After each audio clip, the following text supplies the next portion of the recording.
অসমীয়া ভাষাত ধ্ৰুপদী ভাষাৰ স্বীকৃতি পোৱাৰ সন্দৰ্ভত জিলা বিজেপি সভাপতি অনিল কুমাৰ দাসৰ মন্তব্য। ভাষা আন্দোলনৰ শ্বহীদসকলৰ ত্যাগে স্বীকৃতি পালে। অসমীয়া ভাষাত ধ্ৰুপদী ভাষাৰ স্বীকৃতি পোৱাৰ সন্দৰ্ভত ভাৰতীয় জনতা পাৰ্টিৰ বৰপেটা জিলাৰ সভাপতি অনিল কুমাৰ দাসে আনন্দ প্ৰকাশ কৰি কয় যে অসমীয়া ভাষা জগত সভালৈ যোৱা আৰু এখন উল্লেখযোগ্য দুৱাৰ মুকলি হ'ল। অসমীয়া ভাষাই লাভ কৰা এই স্বীকৃতিৰ বাবে প্ৰধানমন্ত্ৰী নৰেন্দ্ৰ মোদী, অসমৰ মুখ্যমন্ত্ৰী ডক্টৰ হিমন্ত বিশ্ব শৰ্মা, কেন্দ্ৰীয় মন্ত্ৰী সৰ্বানন্দ সোণোৱাল আৰু ৰাজ্যসভাত বিষয়টো উপস্থাপন কৰাৰ বাবে অনিল কুমাৰ দাসে কেন্দ্ৰীয় ৰাজ্যিক মন্ত্ৰী পবিত্ৰ মাৰ্ঘেৰিটাক বিশেষভাৱে ধন্যবাদ জনায়। সভাপতি অনিল কুমাৰ দাসে লগতে কয় যে ধ্ৰুপদী ভাষা হোৱাৰ ফলত অসমীয়া ভাষাক লৈ বিশ্ববিদ্যালয়ত 8খন প্ৰতিষ্ঠান হ'ব, নতুন নতুন গৱেষণাৰ কাম আৰম্ভ হ'ব। অসমীয়া ভাষা সাহিত্য সংস্কৃতিৰ সুৰক্ষাৰ বাবে বৰ্তমানৰ কেন্দ্ৰ আৰু ৰাজ্য চৰকাৰে প্ৰথমৰ পৰাই যি ধৰণৰ কাম কৰি আহিছে তাৰ ফলত ভাষাটোৱে এনে এক ঐতিহাসিক স্বীকৃতি পাবলৈ সক্ষম হ'ল বুলিও অনিল কুমাৰ দাসে মন্তব্য কৰে। এই স্বীকৃতিয়ে ভাষা আন্দোলনৰ শ্বহীদসকলৰ ত্যাগকো স্বীকৃতি দিলে বুলি তেওঁ কয়। অনিল কুমাৰ দাসে লগতে আশা প্ৰকাশ কৰে যাতে অসমীয়া ভাষাটো উঠি অহা চামটোৱে শুদ্ধভাৱে ব্যৱহাৰ কৰিব পাৰে। বৰপেটাৰ পৰা ৰাজু কুমাৰ দাসৰ ৰিপৰ্ট, বিজনেছ 24। আজি আমি সকলো অসমবাসীয়ে গৌৰৱান্বিত মাননীয় প্ৰধানমন্ত্ৰী নৰেন্দ্ৰ মোদী ডাঙৰ কেবিনেটে আৰু অসম চৰকাৰৰ মাননীয় মুখ্যমন্ত্ৰী হিমন্ত বিশ্ব শৰ্মা ডাঙৰীয়াৰ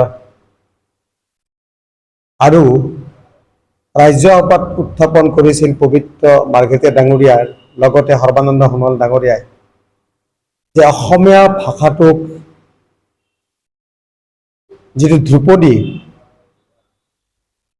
ভাষাৰ মৰ্যাদা দিব লাগে বুলি বহুত দিনৰ পৰাই ভাষা আন্দোলনৰ সময়ৰ পৰাই বিভিন্নজনে লাগি আছিল। আমাৰ ভাষাৰ ওজাসকলে লাগি আছিল আৰু যোৱা 3 অক্টোবৰত কেবিনেটে এই ভাষাটোক অসমীয়া ভাষাক ধ্ৰুপদী হিচাপে স্বীকৃতি দিয়াত মোৰ চিৰচেনেহী মোৰ ভাষা জননীয়ে যে ঐতিহাসিক স্বীকৃতি পালে, এইটোত আমি সকলো অসমবাসীৰ লগতে অসমীয়া ভাষাক ভাল পোৱা সকলো অসমীয়াই আজি আমি উৎফুল্লিত, আনন্দিত। আমি জানো আগত 6টা ভাষা আছিল, তামিল, সংস্কৃত, কানাড়া, তেলেগু, মালায়ালাম, উৰিয়া। ইয়াৰ লগত সংযোজিত হ'ল আৰু আন 5টা ভাষা সমানে মৰ্যাদা দিলে বাংলা, মাৰাঠা আদিকে কৰি। মোৰ দৃষ্টিত এইটো এক ঐতিহাসিক স্বীকৃতি আৰু আমি কেন্দ্ৰীয় মন্ত্ৰী আমাৰ সকলোৰে আদৰৰ নৰেন্দ্ৰ মোদী ডাঙৰীয়াৰ লগতে প্ৰধানমন্ত্ৰী নৰেন্দ্ৰ মোদী ডাঙৰীয়াৰ লগতে অমিত শ্বাহ, সাংস্কৃতিক মন্ত্ৰী গৰ্জেন শেখাৱত, শিক্ষামন্ত্ৰী ধৰ্মেন্দ্ৰ প্ৰধান ডাঙৰীয়াক আমি ধন্যবাদ জ্ঞাপন কৰিলোঁ। এটা স্বতন্ত্ৰ ভাষা হ'ল এই স্বীকৃতি প্ৰদানে আমাৰ ভাষাটোক প্ৰচাৰ, গৱেষণা আদি বিভিন্ন দিশত আৰু বিভিন্ন বিশ্ববিদ্যালয় আসন সংৰক্ষণৰ লগতে এই ভাষাটোৰ সন্দৰ্ভত বিভিন্নজনে গৱেষণা কৰি আমাৰ আই মাতৃৰ এই পবিত্ৰ ভাষাটোক আমাক জগত সভালৈ নিয়াৰ এটা বাট মুকলি হ'ল। এই ভাষাটোৰ কাৰণে ভাষা আন্দোলনত শ্বহীদৰ সৰ্বোচ্চ ত্যাগৰ আজি আমি অযুত স্বীকৃতি পালোঁ।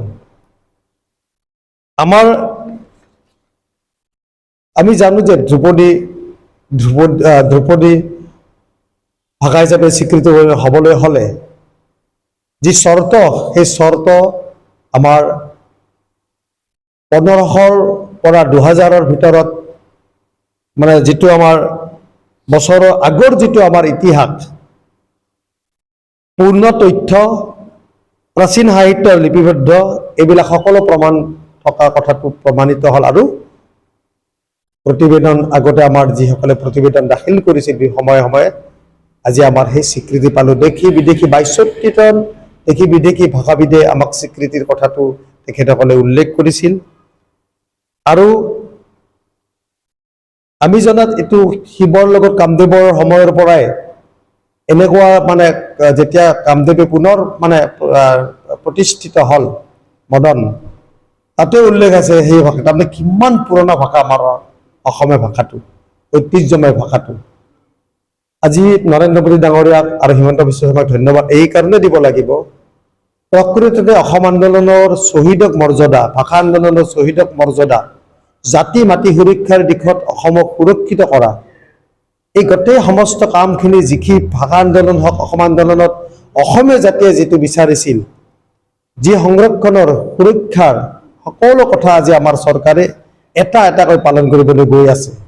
গতিকে আজি আমাৰ খুবেই ভাল লাগিছে যে আমি এটা স্বতন্ত্ৰ ভাষাক আজি আমাক ধ্ৰুপদী মৰ্যাদা দিয়াৰ বাবে আমি আশা কৰোঁ আমি আমাৰ উঠি অহা চামে প্ৰকৃত শুদ্ধকৈ যাতে অসমীয়া ভাষাটো ক'ব পাৰে, লিখিব পাৰে, তাৰ যত্ন চেষ্টা কৰিব লাগিব। আমাৰ ভাষা ৰজা হেমচন্দ্ৰ বৰুৱা, গুণাৰীৰাম বৰুৱা, আনন্দৰাম ঢেকিয়াল ফুকন, লক্ষ্মীনাথ বেজবৰুৱা, বাণীকান্ত কাকতি, এই সকলোৰে সপোন আজি বাস্তৱ হ'ল। অসম প্ৰশাসন পৰিষদৰ পৰা আদি কৰি যিসকলে প্ৰতিবেদন দাখিল কৰিছিল আৰু এই ধ্ৰুপদীত ব্ৰাহ্মী লিপিৰ যিবিলাক আমাৰ তথ্য সহকাৰে আমাৰ প্ৰতিবেদন কৰিছিল 392 পৃষ্ঠা, এই প্ৰতিবেদনৰ পুংখানুপুংখভাৱে চোৱা চিতাৰ কৰাৰ পাছত কেন্দ্ৰই যি অনুমোদন জনালে আমি সকলো আনন্দিত হৈছোঁ। অসমীয়া চিৰচেনে ভাষাটো উজ্বলাই উঠক ভৱিষ্যতেও, আৰু আমাৰ উঠি অহা চামে গৱেষণাৰ সকলো দিশ যাতে আমাৰ সুবিধা হয়। চৰকাৰে এতিয়া স্বীকৃতি ভাষাবিলাক যি মৰ্যাদা দিব লাগে দিলে, আৰু তাৰ প্ৰচাৰ প্ৰসিদ্ধিৰ কাৰণে আমি সকলোৱে লগ লাগি আমি আগুৱাই নিব লাগিব ভাষাজনৰ। আমাৰ চিৰচেনেহী ভাষা জননী সদায় জ্যোতিষ্মান হৈ ৰওক, এই কামনা কৰিলোঁ।